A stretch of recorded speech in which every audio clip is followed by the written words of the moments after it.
तो देखो Odisha subordinate staff selection commission रो forester forester livestock inspector रो रिजल्ट को लेकिन कोन अपडेट रही से विषय वर्तमान वीडियो आलोचना करबा। तेणु प्रथम शेष जे आपण निहत वीडियो को देखि नेबे। तो देखो forester forester livestock inspector रो रिजल्ट जहा कि आपण रिक्वायरमेंट कैलेंडर अपडेट रही जुलाई मासरे यार फिजिकल थिला जहा कि आज ओटी पुलिस ऑफिस से मु याक प्रश्न करथिली जे जुलाई मासरे फिजिकल होबो बोली रिक्वायरमेंट कैलेंडर अपडेट थिला किंतु वर्तमान जाई भी रिजल्ट आसी नै। तो देखो तार रिप्लाई रे ओटीपीसी ऑफिस तरफ सूचना दिया जाइतिला आपण मानकर रिजल्ट प्रोसेसिंग रे अछि एवं आपण मानकर रिजल्ट टी ऑलरेडी प्रस्तुत हेई सारिछि। जे कोनसी मुहूर्त रे साइट रे आपण मानकर रिजल्ट अपडेट होबो बोली ओटीपीसी ऑफिसर कर्तृपक्ष दर्शाइतिले एवं एति सहित कहितिले आपण माने साइट को मझिरे मझिरे विजिट करके चेक करंतु जे कोनसी मुहूर्त रे अल्प दिन मध्य रे आपण मानकर रिजल्ट देखिया पई मिलिबो। किंतु कोनसी प्रकार परफेक्ट डेट बा को डेट रे आसीबो बा केते दिन भितर आसीबो सेमिति कोनसी अपडेट देई नथिले।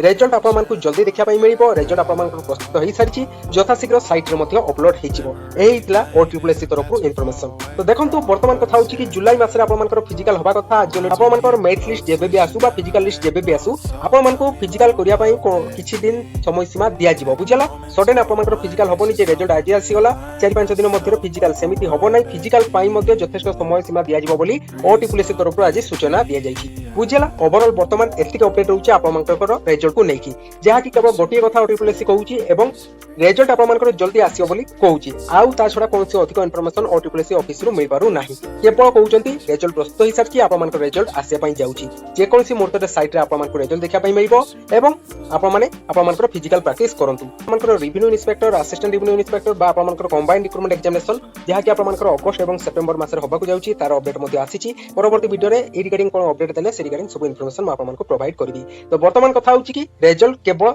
कहू जहाँ सूचना आसुची आपण मानकर रिजल्ट जल्दी आसीबो किंतु परफेक्ट डेडलाइन दिया हैनी जे एतिक दिन मध्ये रिजल्ट आसीबो कि एई डेट रे आपण मानकर रिजल्ट आसीबो सेमति कोनसी डेडलाइन ओटीपीसी तरफ मिली नै कि सेमाने भी मध्ये कहले सेमाने रिजल्ट को नेकी को डेट आसीबो सेटा 100% सेमाने क्लैरिफिकेशन देई परिबे नै।